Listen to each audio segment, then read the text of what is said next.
When I speak to a new entrepreneur, a lot of the time, they always talk about where can they spend money.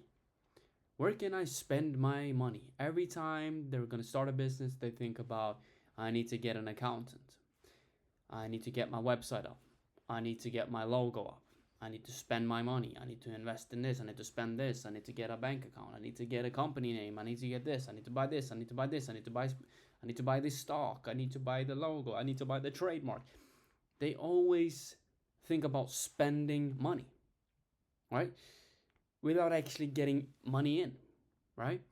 I just spoke with another potential client now. We had a meeting earlier today and she had a luxury problem. Let me explain. She had a luxury problem. She told me because I sent her an email. We did a cold email. We sent her a cold email because we know that their company generates a lot of views, a lot of traffic coming through their own business. And she went on the meeting with me, and she told me, "God, I just have so much things to do. I just have so much traffic. I just have so much views. I just have so many people going into my website, but I don't have anything to sell. I don't have anything to sell, but so many people are contacting me, wanting help from me, want to literally they want to pay me for something, but I just don't know what to sell them." And I was like, "Wow, that's a luxury problem. You are doing the right thing. You're actually building a personal brand. You're actually building a company, getting loads and loads of views in to your website, to your store, to your landing page without not really having a clear offer, without really knowing what to sell. But she just generates a lot of views by just giving free value. And this company was about giving value to parents, helping parents raise their children better at home, right? And she was focusing on the right thing first. She was focusing on money in. She was focusing on getting traffic in. She was focused on getting leads in. And that's actually one of the hardest things, if not the hardest thing, for business owners to get leads in, to get traffic, to get views. Right now, she just had a really high problem. She didn't really know how to monetize it. She didn't really know how to build around the right systems around it. So now she needs help because she doesn't have the time to fulfill all the leads coming through, all the customers coming through. She doesn't really have a clear offer on how to actually help them, the coaching programs, the course. She didn't really have a good structure around it. All right. So now we're gonna help her with this, with a better structure, how you price yourself, how the offer is gonna be, how the service is gonna be. Maybe a few products that you can sell, maybe a few merchandise you're gonna sell, right? Now you can start to think about these things. But she thought about money in. That's the thing. When she first started the company, she didn't think about where can I spend as much money as possible. She thought about I need to get my customers, I need to get people to get that are interested in what I sell by getting loads and loads of traffic in. And then I'm gonna figure out what the hell to do next, right? And that's what it's about. That's what it's about. This is what the best entrepreneurs do, especially in the start. If you're starting a business right now, think about where's the money? How can I get somebody to pay me? Right? You need to be knocking on doors. You need to be cold calling. You need to be making content. You need to be producing. You need to be producing, produce, and not consume. A lot of you guys are consumers. You're watching loads and loads of content, scrolling and scrolling on TikTok all day, but you're not producing anything, right?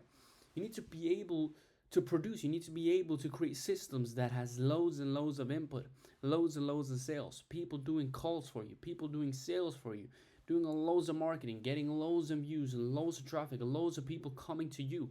That is the focus area that you want to do. But of course, you need to attract the right people. And now we can go a little bit more into depth, going into a niche and going into having a clear customer profile, who you're trying to help, how you're going to help them, how you're going to have a best product, right? Of course, right? You need to have a really good product. You need to have the best product. In fact, you need to try and understand the market better than everybody else. You need to try and understand your customers, your clients, your competitors. What are the problems? What are the solutions? How can you actually capitalize on the mistakes that your competitors are doing? 100% this is what you have to do. But when you have that solved, when you have a perfect product, when you have a perfect solution, which most of you guys, 99% of you guys, are not going to have the perfect solution right away. You actually you actually build the solution afterwards, because you have to learn your customers, you have to learn your clients, you have to learn the market. Because in the start, you don't know. In the start, you're really bad. In the start, you don't understand marketing, you don't understand sales. So what is about? It's about doing more. It's about having more input than everybody else. If you can do that, you're going to generate a lot more than you think. I like people that just take action. They don't know what to do. They have a mentor, they listen to the mentor, and they go exactly for that. They go in, they go out, and they understand it's going to be a lot of dedication. It's going to be a lot of input. And that is what is exactly what it is about. Okay? So stop thinking, do more, think less. That's my favorite quote. Do more, think less. And that's what most young, new entrepreneurs that are getting started out, that's actually what your focus area needs to be. A lot of people are thinking too much.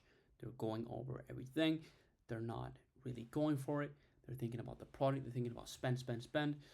So before you spend, try to actually think about, where is the money?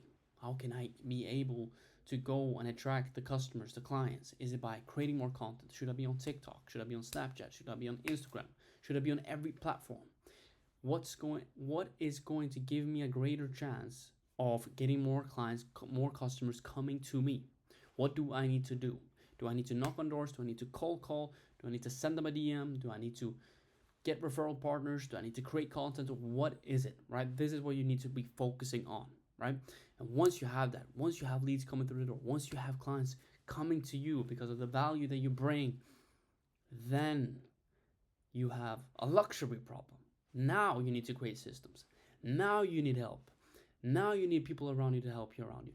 Now you need to hire employees. Now you need an agency to help you, right? But first things first, you need to get through the door. You need to talk to a lot of people, communicate with a lot of people, sell to a lot of people, do a lot of mistakes as well. You're going to do a lot of mistakes, so just be very prepared for that. But that is what it's about. If you can do that, loads and loads of input, loads of work, that's going to resemble and capitalize to you actually getting loads and loads of output, right? And now, when you have the lead, now you have the customers, now you have the people coming to you because of the value that you bring, the value that you gave them, right? So now you have a luxury problem. So now you have to create the systems around you. And then it's all about, how can you get as much results, get as much output with the least amount of input? Because you are going to understand a business. For you to scale your business, you must scale your hourly rate. Where can you spend your time and delegate the rest? Where are you the best? Where can you bring the most amount of value to your company so you can give the least amount of input for the biggest output? That is what you need to think about. If you are the best at sales, you might need a fantastic marketing guy. If you are the best at getting clients in through the door, you need a fantastic person that can deliver the results for these clients, your customers, right? So you must create systems around this. And most businesses is really about getting more clients, getting more customers, and delivering the perfect service, product, solution for those customers or clients. That is what it's about. And if you can fix these two, and you have a great solution for both of them, you are going to make money. You are going to scale. Even though it's inflation, even though the market is bad, even though you have all these excuses. Like, I literally talked with one client that we were going to onboard, but we didn't onboard them now because they were talking about the market. I was asking them, why are you not at 1 million per month? Why are you not at 10 million per month? What is stopping you from being at 10 million per month? Her reply was, but the market. But the market is too tough right now. The inflation. Everybody in my country is suffering. And this is not a third world war country. This is a first world war country, right? So this is a great country, has a good economy compared to a lot of countries. But her explanation and the reason why she was not succeeding is because of the market and the customers and the competitors and taking all my sales. And how can I compete with this competitor? They have so much more budget than me. Complain, excuses. But you need to realize the market doesn't care. The market doesn't care about your feelings. The market doesn't care about the budget that you have. The market just doesn't care. And for you as a business owner, for you as an entrepreneur, for you as a normal human being, every time something bad happens to your life, you need to always think about, what can I do better? If it rains outside, it's my fault. That's how I think. If it rains outside and I get wet, I should have brought a coat. I should have brought a jacket. No, I do not blame the rain. I do not blame the weather, right? You must always blame yourself. You must always look inwards, right? If you can look inwards all the time, you are going to become a better business person, a better person in general, a better human. If my girlfriend is mad, if my girlfriend is sad, that's my fault. If she wants to leave me, that's my fault. If we're not making money in the bank account, that's my fault. If the employee is doing something wrong, that is my fault. I should have teach that person better. I should have trained them better. I should have said the right things. I should have been a better leader. You need to always look inwards towards yourself and on how you can improve. That is going to allow you to grow as a person, grow as a business owner, and do great. That is what it's about. You always want to improve, you always want to grow, and that is what it's about.